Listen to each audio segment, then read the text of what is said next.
Good evening and welcome to this lecture in English. It will be interpreted into Danish on channel 2, into Swedish on channel 3, into German on channel 4. So I hope everyone is tuned in so they can understand. So my theme for this evening is marriage and universal love. And here Martinus talks about two entirely different epochs in evolution. And this for me is quite a new idea, that Martinus talks about sexual evolution, the fact that we evolve sexually. We're used to the idea that men exist and women exist, and we don't imagine that that will ever cease. We know that we arose from male and female animals at some point back in our history. But the idea that men and women could cease to exist is for me a rather new idea. At least I haven't met it in any other teaching than in Martinus. So Martinus describes the birth or the evolution of a third sex, what the Bible calls the real human being in God's image after his likeness, or what he calls the two-poled being. And I'll get into what he means by two-poled. But we see evidence of the fact that sexuality is evolving. We see many different ways of living. Some people are very happily married. Some people fall in love up here and go around hand in hand and are very happy. Some people are very unhappily married and trying to find out, how can I get myself out of this relationship without damaging the children or ruining my economy and so on. Other people are very, very lonely. They're on their own and are not very happy about it. And other people are very happy to be alone and independent and very happy they don't have to consider anyone else. And then there are people who are attracted to their own sex. There are people who are attracted to both sexes, and there's a lot of confusion about sexual identity. We see many young people today saying they don't want to identify with being male or female, and now you see on various forms, for example, for a British passport, you can say if you're male or female or non-binary. So you see there's an awful lot of change going on, and I think it's accelerating. I think things are changing very quickly, and there's an awful lot of sexual confusion. People don't know quite where they stand sexually. And this is one of the things Martinus wants to help us with. So let's take this.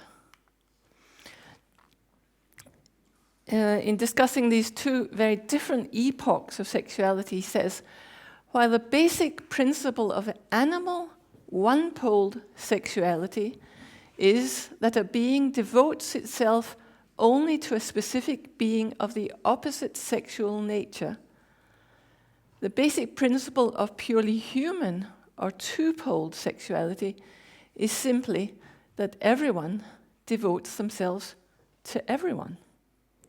Now that's a completely new kind of love. And of course, by devoting oneself to everyone, he doesn't mean promiscuity or some sort of immoral behavior, but a total, unlimited love for everybody and every living being in existence. So the sexual analyses play a very central part in Martinus's world picture. And this can be very surprising for people. Why does he write so much about sexuality? For one of the reasons he writes about it is that he says that we are transitioning, we are evolving from being animal beings to being real human beings. And transitions are usually characterized by being rather difficult. You've got one foot in one world and another foot in another world, and you're not quite sure where you are. And a lot of us are not quite sure where we are. I should just mention that there were terms you might not be familiar with here, one-poled and two-poled, but I will explain those as we go along. He says that in evolution we have passed the culmination of the animal kingdom, and we are tired of war, all the things that Karen talked about this morning, all the refugee crisis, the wars, the financial problems, and all the inequalities in life. Most of us have headed up to here. We're just so tired of it, and we're longing for a more humane, elevated kind of existence. And these longings can actually come into conflict with our sexuality, because our sexuality is, if one is heterosexual, it's focused on loving one being and taking care of one specific being. And if you begin to take care of society and take care of people in other countries and so on, you're expanding your sphere of love. So the two areas can compete for your attention, so to speak, and create a kind of conflict. He talks about two very different kinds of sexuality. He talks about animal sexuality and human sexuality. And when he uses the word animal, he doesn't mean to be critical or derogatory. It's just an analysis. The animal sexuality, and we have to admit that we are animals. We have mammalian organisms. The animal sexuality is based on intercourse or copulation. In Danish, he uses the word parring, which means literally copulation or mating, and he uses that of human beings. And we don't tend to like that in English, at least, for human beings, because it sounds so animal. But we talk about intercourse for human beings. But Martinus is very consistent and uses this animal terminology right the way up to our level. So please don't be offended by the translation. I'm just being faithful. Anyway, the new kind of human sexuality is based on caressing, caressing. And of course, human beings mostly use both. So we are in a transitional stage. So there are many difficulties in this transition. We're getting rid of the animal tendencies, and the humane tendencies are growing. One of the things I want to do with this lecture is to show that the sexual principle is something very much larger than we normally believe it to be. So let's have a look at this. This is a symbol of the living being. And I think it's actually one of the most difficult symbols to explain, partly because Martinus hasn't explained so much about this part, but I think you need cosmic consciousness to understand this really fully. But anyway, here we have the living being, and this is the I as in I am. We have the problem in English, it's not this kind of I, it's the I as in the letter I. This is the I that experiences and creates life. And this is the ability to experience and the ability to create. And this lower part is, I prefer this. The lower part is the ability, is the organism and the consciousness.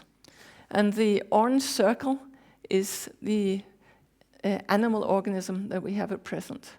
So these are all the energies that make up our consciousness: instinct, gravity, feeling, intelligence, intuition, and memory. And they are combined in various ways. Here he just shows that all 6 energies are present. He talks about 2 organs in X2. He calls this X1, X2, and X3. Actually, that's what one of my friends calls her husbands. She calls them X1, X2, and X3. She has 3 X's, which is kind of appropriate. But this is another kind of X. Anyway, this is X1. In X2, he talks about 2 organs. The organs for the feminine pole and the organ for the masculine pole. And he says that these two organs, they cooperate with all these basic energies that we see down here to create all our vital functions, our place in evolution, how primitive we are, how intellectual we are, and our appearance as the male sex, the female sex, or this new human sex. So we have three sexes: male, female, and human. So if you think you're human, you're not. You might not be quite there yet. So this human sex is this double-pole being, this human being in God's image.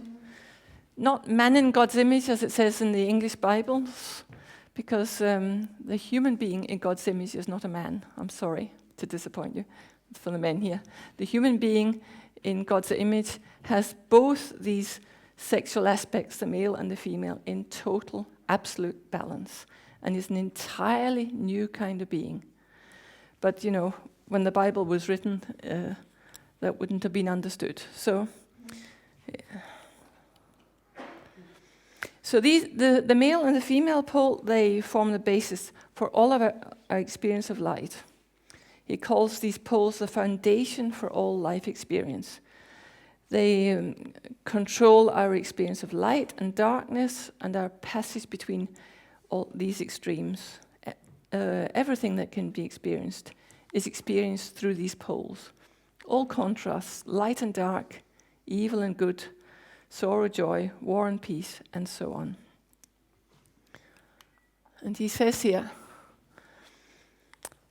the sexual principle, or highest fire, is the wheel of creation.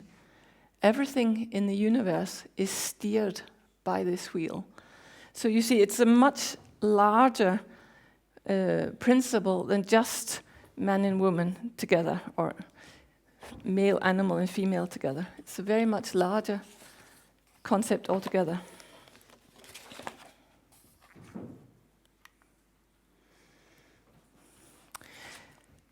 So this sexual principle controls how we experience life. One could ask oneself, how does one experience life? Martinus describes the experience of life as the meeting between the energies one sends out and the energies that come to you from the universe. So it's this meeting that is life experience. And what we send out is totally dependent on our knowledge. But our knowledge in the sexual sphere is very, very limited. And that means that we reap what we sow, but since we have sown quite a lot of ignorance and confusion, we reap the consequences of that. But the ingenious thing about that is that we get wiser. We begin to see the connection between cause and effect. If I do that, if I think that, and so on, then this happens or this happens. And, maybe I should think about doing something else the next time. So you get wiser and wiser. He talks about the eye, the concept of the eyes turning of the energies, which transforms impressions into expressions. So this was the eye. One can say that we experience the world through our physical senses, through our organism and through our mental and physical senses. And they go through this X2 and reach the eye. And I've made a chart here. So here we have an impression. We experience something, and it reaches the eye, which develops it and transforms it, and turns it into an expression. And Martinus says that this is a kind of sexual process. So, and this expression in turn turns into a new impression. So this becomes a kind of cycle. So this new impression influences someone else's eye and one's own, and is transformed and becomes a new expression. So you have a cycle going on here.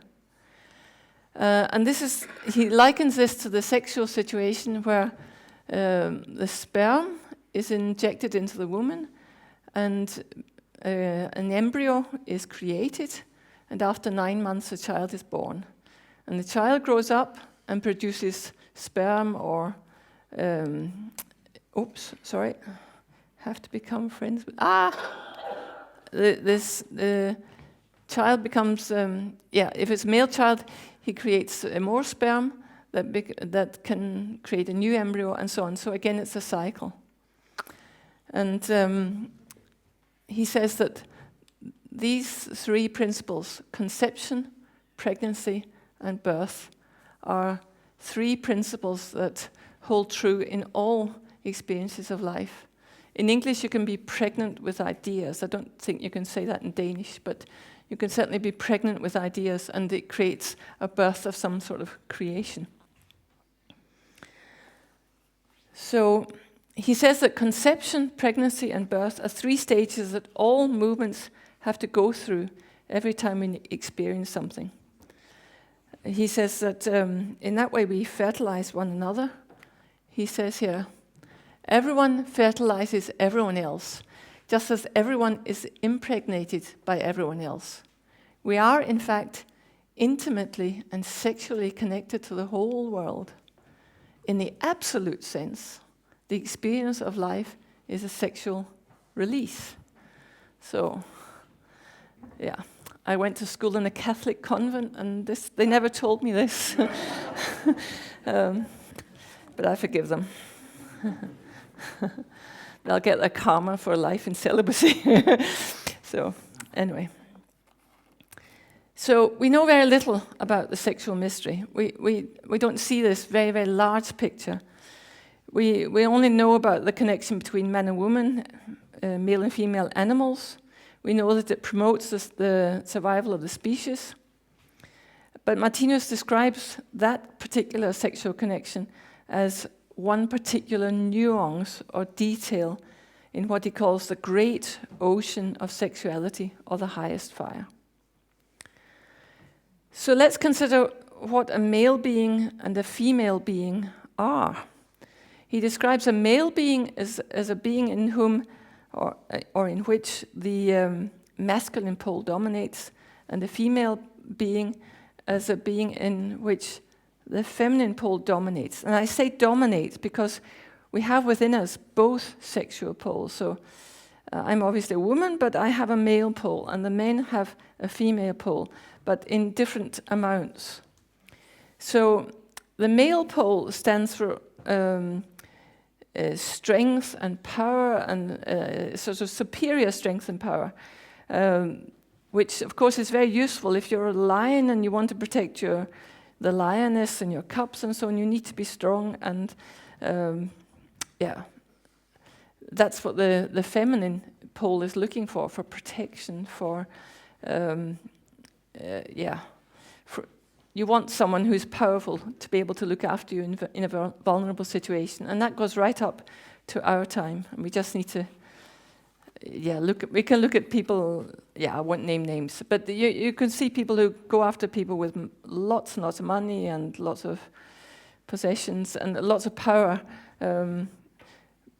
because it meets the need of the feminine pole for protection. But the masculine pole creates rivalry for beings of the male sex. So men or male animals compete for the female, and the same with the feminine pole. The feminine pole means that you have lots of rivals within your own sex. So it's not an area where there's a lot of neighborly love, because you're very hostile to half the population. You're hostile to your own sex. He also describes the male pole as a talent kernel for the sending out of energy, and the feminine pole as a talent kernel for receiving energy. Those are 2 absolutely general principles. So at the moment I'm sending out energy, but that's coming from my masculine pole, even though I'm wearing a dress. So and these mental characteristics of these poles are actually reflected in the sexual organs. So the male organ sends out something and the feminine organ receives it. So, but it's a general mental principle. And he says here, with these two poles, we have arrived at the innermost core of all life and all consciousness. All matter, substances, energies, forces, mental and physical functions are rooted in these two poles. All other forms of talents in a living being are subdivisions of these two great general talents. No manifestation, no form of revelation of life whatsoever can exist without being an effect, a rhythm, or nuance in a particular mode of operation or interaction of these two poles. We can trace this interaction in every manifestation. And of course, it's obvious that in the male organism, the male pole dominates, and in the feminine organism, the female pole dominates. But he says you can trace these two poles in everything. So the combination of these two poles, as I said earlier, don't always result in a male or female, but in a double pole being, this third sex. And he describes this third sex as a being whose femininity and masculinity have lost their sharp, rugged contours in favor of the creation of an entirely new living being. And he describes this new living being as having a double horizon, a double ability to sense. In other words, they can sense with both the masculine and the feminine pole. So they can act in the most masculine way if that's the most appropriate thing, but they can also act in the most feminine way if that's the most appropriate way. And by appropriate, I mean the most loving, the most caring, the most logical. So Martinus says rather poetically that when this third sex arises, this double pole being where the two poles are in balance arises, the being gets cosmic consciousness. That means a total personal experience of the solution to everything, the solution to the mystery of life, a personal experience. You don't need to read it in a book because you get it from your own direct experience. So then all of the veils are lifted. There's some old paintings about some goddess lifting the veils from the truth or something, and this statue that is truth emerges. But every veil will be lifted, so we'll experience the truth for ourselves and won't need any teachers. Then we will be our own teachers. He says, a totally loving and life-giving human being arises from the downfall and ruin of the murderous animals. That's us. Sorry to tell you. And of course, for this to make any sense at all, then reincarnation has to be a fact. But I'll come back to that. Martinus divides us into various categories in various parts of Lieb's book, the Book of Life. And he does that not in order to sort of put us in boxes, but in order to help us understand ourselves and to understand others, and actually in order to create tolerance and understanding. And he says that we belong mostly to two particular types, the creative types, this, and have to control this, reproductive types. But most of them, he says, are in this middle category, the transitional types.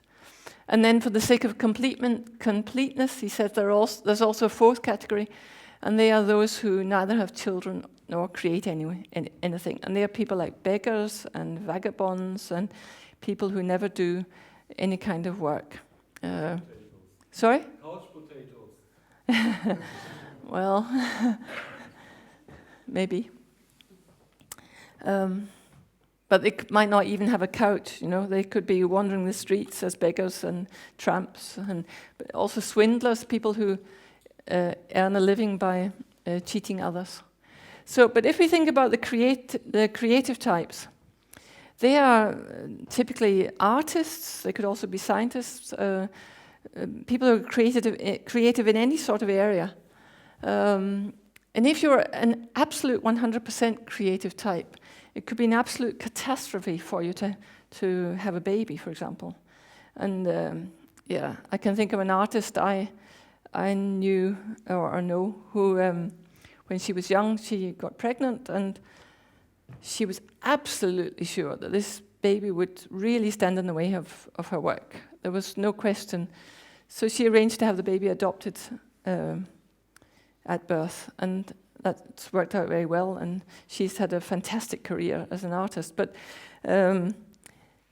so the trouble is that when you're a creative type, but you still have these the animal sexuality, so accidents can happen like that, and so on. So of course that's not the solution everybody would go for, but that was her particular solution. But you can meet many people in this sort of category who feel that if they get children, well, they're really in the way. You know, I've got to practice, I've got to do this, I've got to do that, I've got to go and off and do my research or whatever, and you know, it's really in the way. The reproductive types, they are the types who really live for the family, for their spouse and their children and the home, and nothing else at all interests them. That's their whole world. But I don't think, I certainly don't meet many people like that today, but I meet many, many people who are in this transition, where they both want to be creative and do things, have a job, and but they also want a family, maybe not 10 children, 1 or 2, and they want a husband or a wife or a partner. So they're caught in this transition, and this can be quite difficult.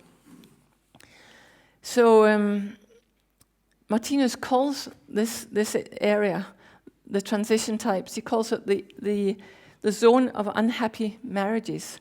He also calls it the zone of unfinished talents. So those are the same area.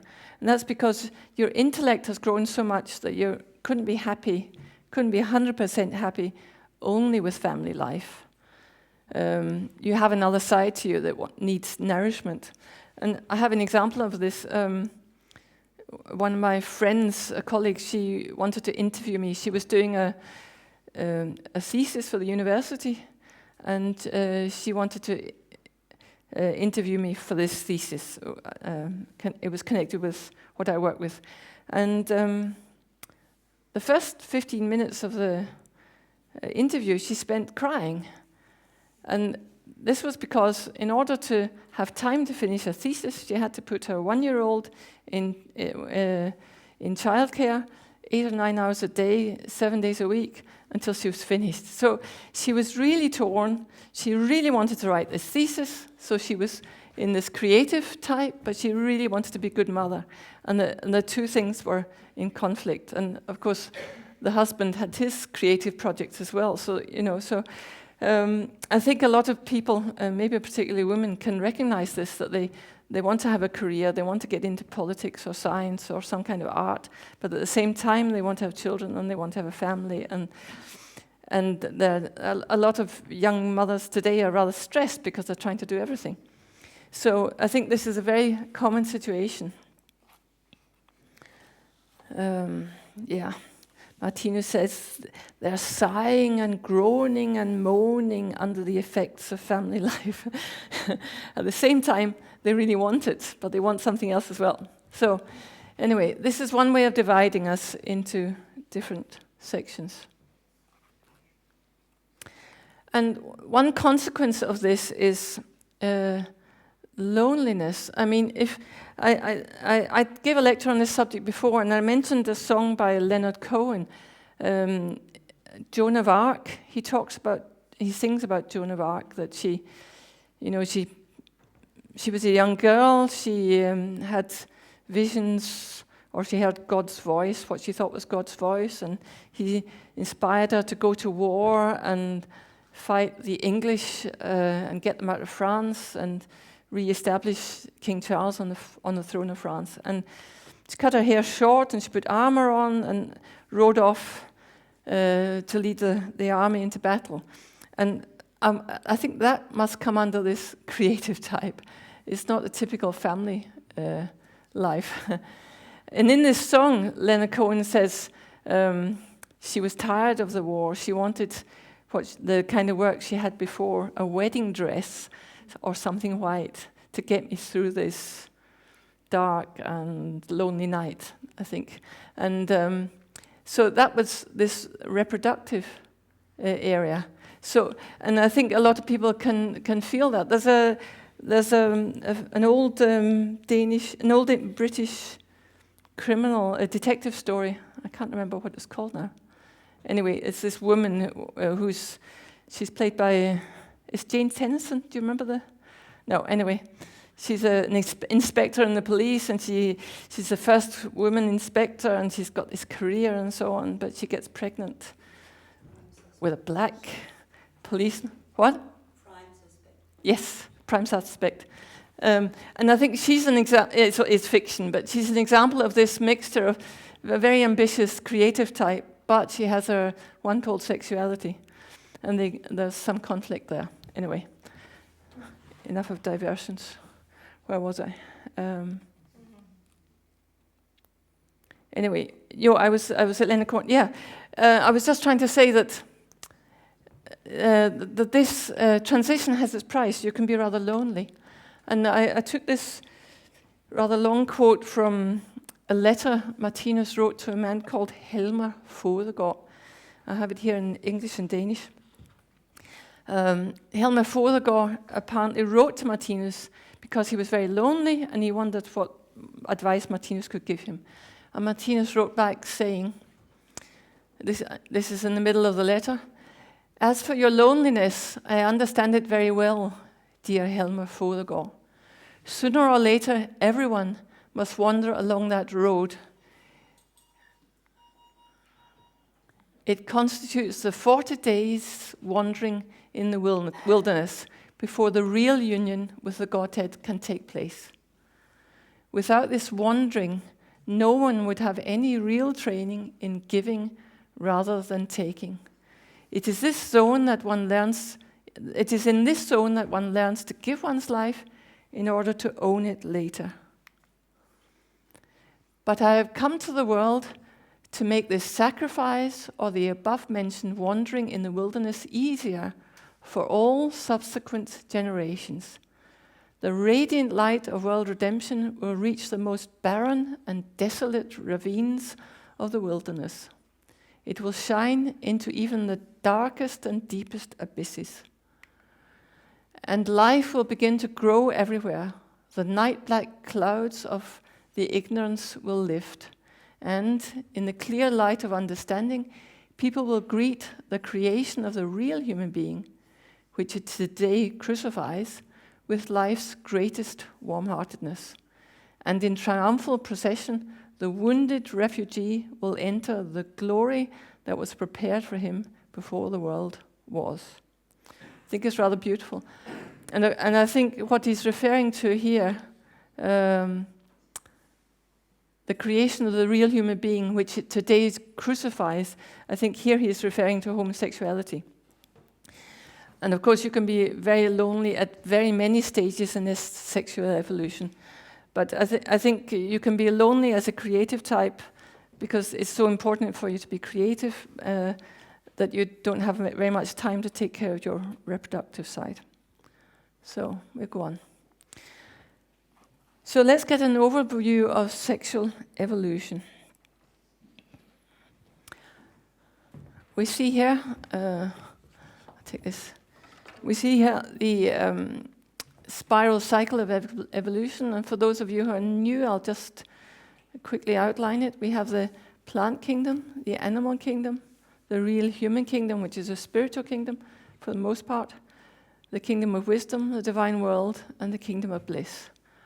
And these 6 kingdoms repeat themselves for all eternity. So this is not the beginning. It goes on and on and on down here. So this is a section of eternity. So here we are in the animal kingdom, and we see a male being, the green color, with a very small feminine pole, this little yellow bit. And we see a female being with a very small masculine pole, the green bit. And we can see the crosses. That means they're in love with one another. They're engaged in intercourse or mating. And they become this sort of artificial double-poled being. The two polar opposites combine to create an artificial being. And this creates an instantaneous and very brief feeling of God's presence. He calls it the first glimpse of the consciousness of God. So he describes, in a way, he elevates this sexual experience to an indirect experience of God himself. But don't tell anybody. So let's see, where are we? And here we have, we come back to that. Here we have a feminine being with a feminine pole and a very minimal masculine pole in the middle of the animal kingdom. And we have a masculine being with a male pole dominating and a very minimal feminine pole. And we see that something happens so that the male pole grows in the female being and the feminine pole grows in the masculine being until they are equal at this stage. And this is a stage in which we become man in God's image after his likeness. Here we are at the same level of consciousness as Christ. And here we see this double pole being who has these two sexual poles completely in balance, the masculine and the feminine. So this being is complete in itself. It doesn't need another half. Actually, we say that in English, he's my other half, or she's my other half. And this is almost a symbol of that. So one can say that it's only in the animal kingdom that we are one-poled. It's only in the animal kingdom that the opposite pole in our consciousness is reduced to a minimum. And we are in transition, so it's growing. We are probably somewhere here. So, and we can see that this organic structure is the organic structure that creates darkness. Here we see the culmination of darkness and the culmination of light. So here our love, our ability to love, is reduced to this one specific being of the opposite sex, where here we devote ourselves to everyone and everything in a total moral way. And Martinus describes the cosmic cycle of the pole principle as a double cycle, because some people would say, well, it's not fair that I have to be a female being all the way through the animal kingdom, or I have to be a male being. Because that's what Martinus says, you don't change sex from life to life. But you do in the next spiral. So if we follow this female being here, in the next spiral cycle, then it's a female pole that is reduced to a minimum, and the male pole that's at a maximum, and the opposite here.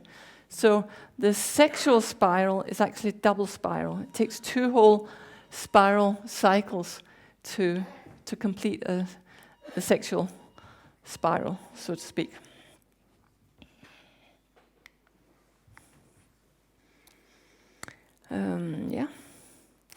So here we have the principle. This is evolution from the animal kingdom to the real human kingdom. We read it from the bottom up.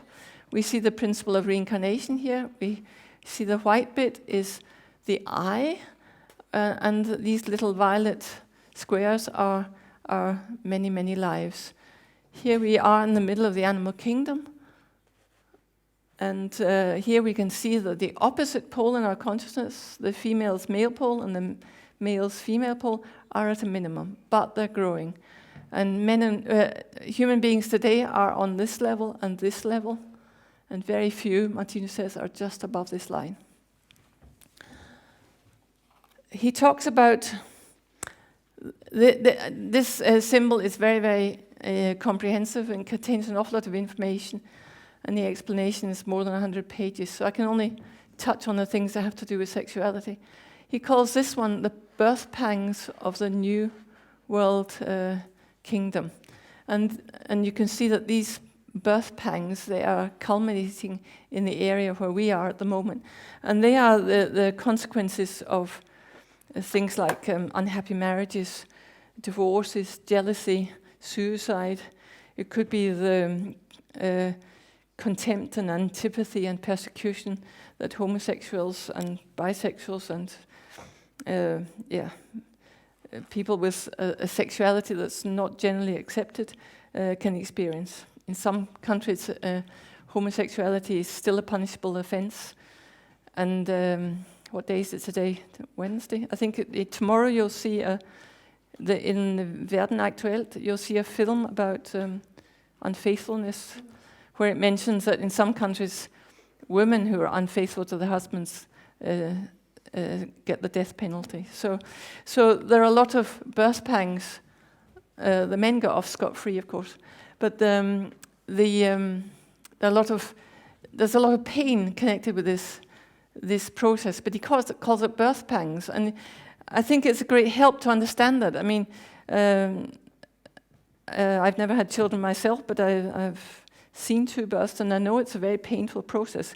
But you know there's going to be a baby at the end of it. So women can generally put up with a lot of pain because they know what's happening. They understand something is being born and it's going to be wonderful. And I think we can more easily get through this sexual transition if we understand it is actually a birth process. So let's talk about more categories. In Livets bog, The Book of Life, Volume 5, which I'm happy to say I've just finished translating 3 weeks before I came up here. Yes. So the good news is it should be out by the end of the year. I won't give you a date because that's dangerous. But so you'll be able to read these things yourself, which was very, very important for me because when I couldn't read Danish, I was very tired of people explaining these things to me and interpreting them through their own colored glasses, so to speak. So it was very important for me to read them for myself. So very soon, people who can't read other languages than English will be able to read it for yourself. And there's a lot to read. Anyway, he describes 11 sexual categories, A to K, and time is running, so I will only take some of them. A corresponds to those 100% reproductive types. They live only for their children and their spouses. Nothing else interests them. And if they're monogamous, then they tend to be happy. Martinus says there that their honeymoon lasts their whole life. But most of us are not there. I'll jump over B and go to C. Human beings C.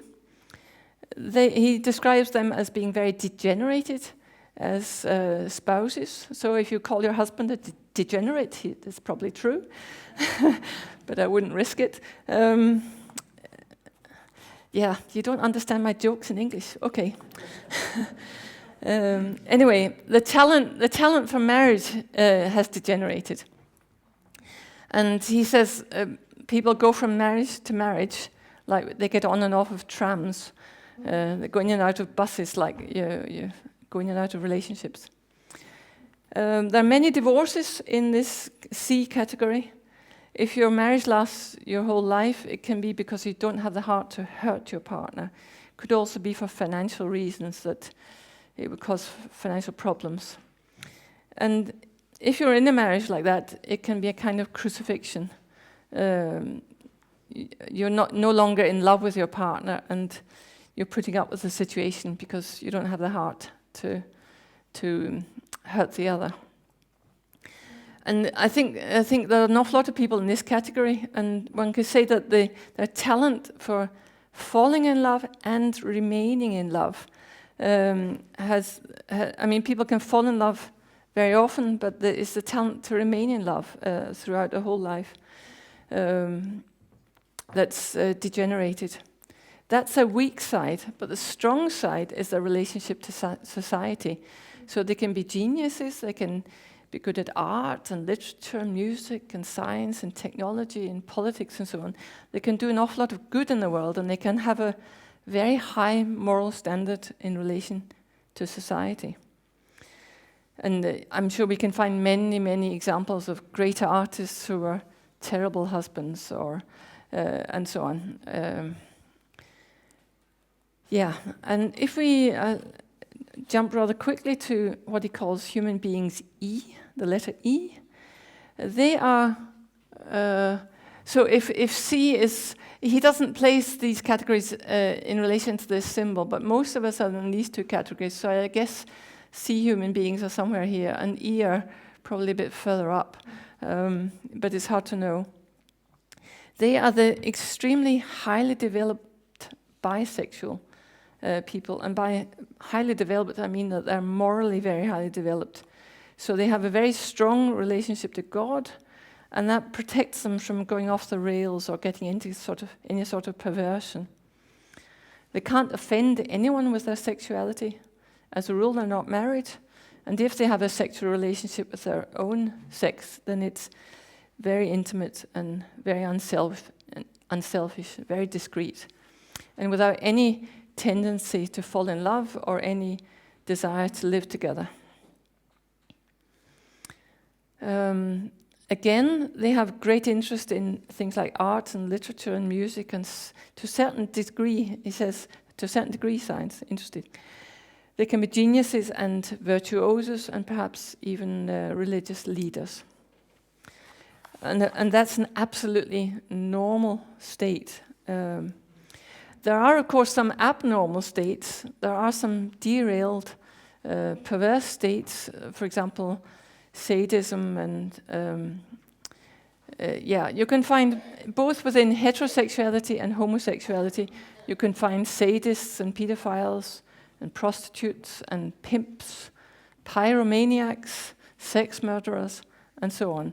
So those Martinus really calls abnormal states. At the same time, he emphasizes that we won't all go through abnormal states. And these, of course, are very, very painful for the victims of these states, but they're also painful for those who are in those states. And the fact that people end up in a state like that can be very much due to our ignorance. Martinus writes here, we had the beginning of this quote earlier, I'll take it again. The sexual principle, or highest fire, is the wheel of creation. Everything in the universe is steered by this wheel. A wrong turn here will become a derailment of creation. A complete sexual seduction of a minor is the same as planting a seed that can grow and become a great tree of suffering, whose trunk and branches spread up through and over several incarnations or terrestrial lives for the beings concerned. So here we see the situation with pedophiles. That's just one example of an abnormal state. But he does emphasize that not everyone will become abnormal. He says, a human being whose morals and ethics are stronger than its sexual drive need not fear in any way that its future zone of sexual transformation will be a sphere of unhappiness, apart from the ordinary pangs that always accompany the birth of a new epoch. Everyone must inevitably go through the sexual transformation. No one can continue being a male or female being. So, and then we'll quickly go to H, human being H. Must be somewhere up here. That's a very highly developed heterosexual. There's some people, you can become what he calls sexually conscious in your opposite pole at various stages in evolution. And for some people it happens later than others. In what he calls human being age, they remain heterosexual until they're very, very close to initiation, he says. They can feel a very strong affection for their own sex, but it doesn't feel sexual. In the absolute sense, of course, it is sexual, but it doesn't feel sexual in a normal way. It feels like a very, very deep platonic friendship. They can be happily married if they're married to another human being age, but this is rather unusual. And when human beings age get married, it's usually because they got married during what Martinus calls their repetition. Up to the age of 30, we repeat the essence of all our previous lives. And from about 20 to 30, we repeat perhaps the last 3 or 4 lives. And of course, we have all been married in the past. So if, let's say you got married at 20, then you're repeating something from 4 lives ago. And if you had waited until you were 30, you might not have got married because you've sort of outlived that now. But now you've gone and done it, you're married. So then you have to live with the consequences. This human being age is very talented. They can be very interested in spiritual matters, and they can be very, very close to getting cosmic glimpses. They can be very empathetic. They have a lot of empathy, and they have a lot of ability to feel how other people are feeling. They have a lot of insight into how others are reacting to different situations.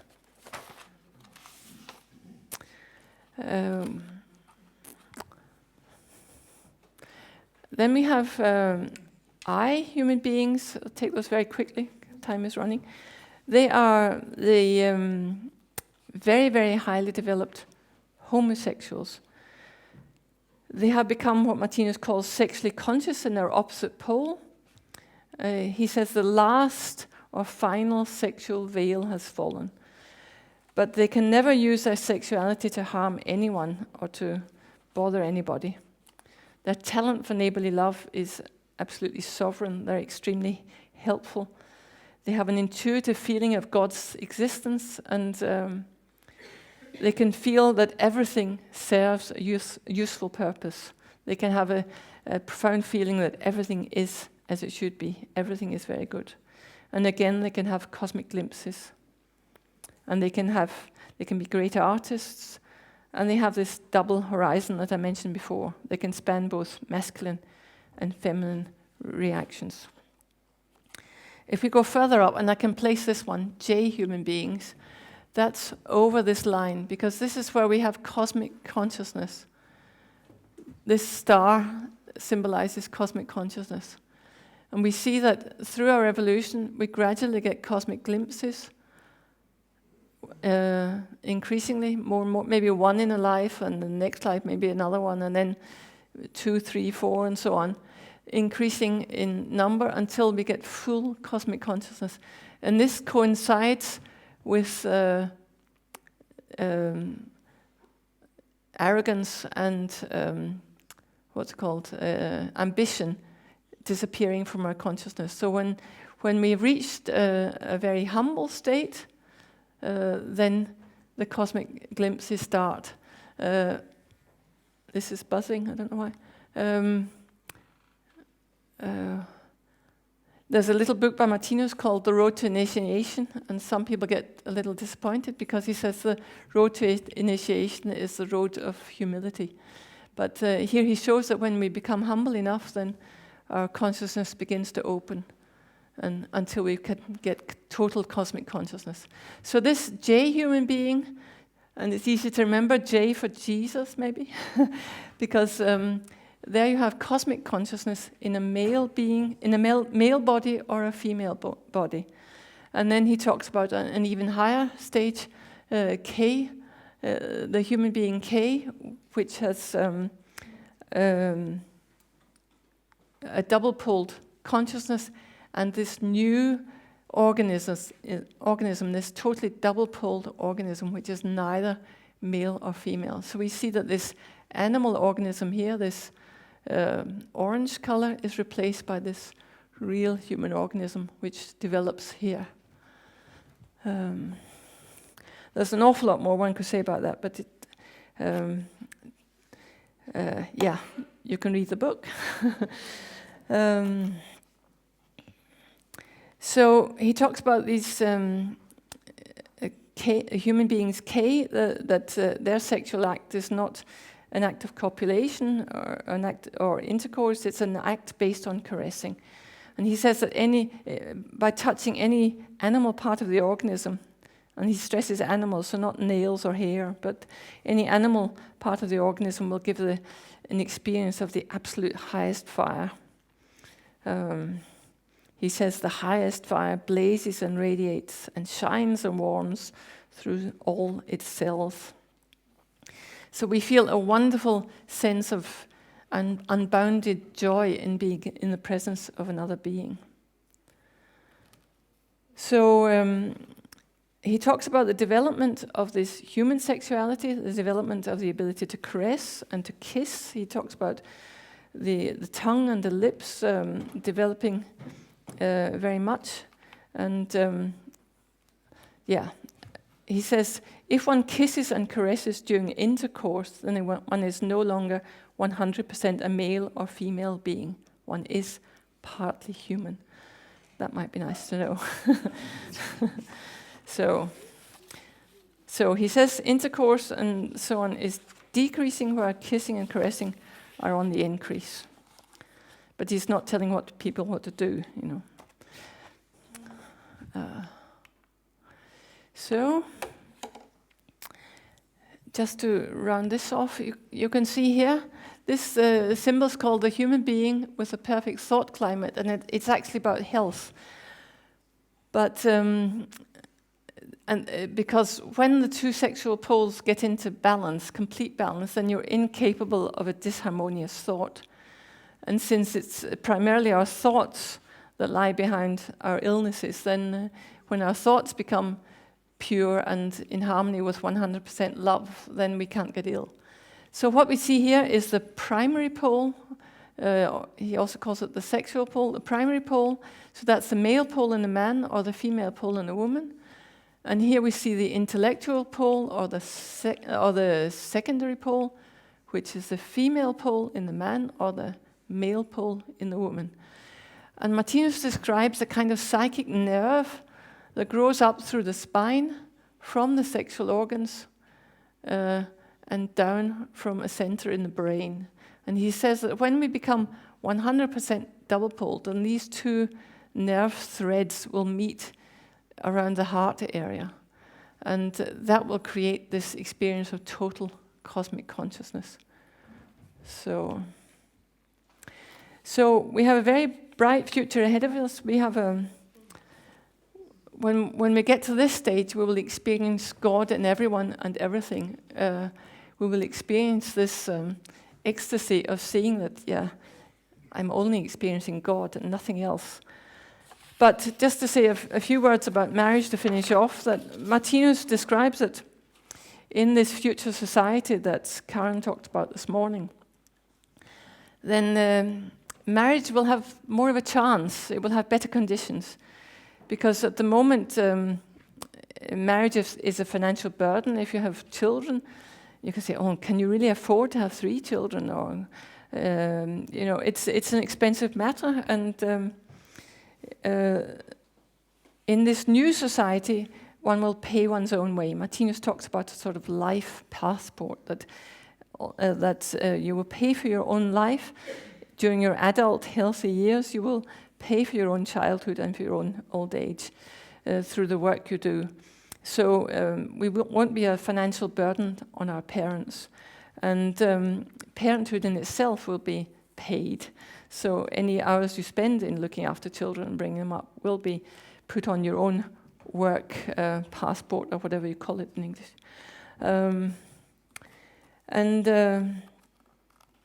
At the same time, there will be a a fostering of people's individual talents. So,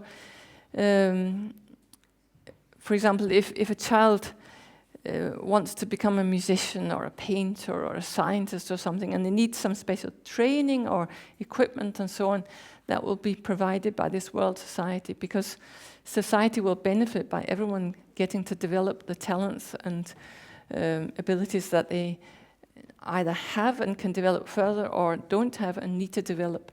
So this new society will take a lot of pressure off marriage and the bringing up of children. So marriage and family life will actually get easier.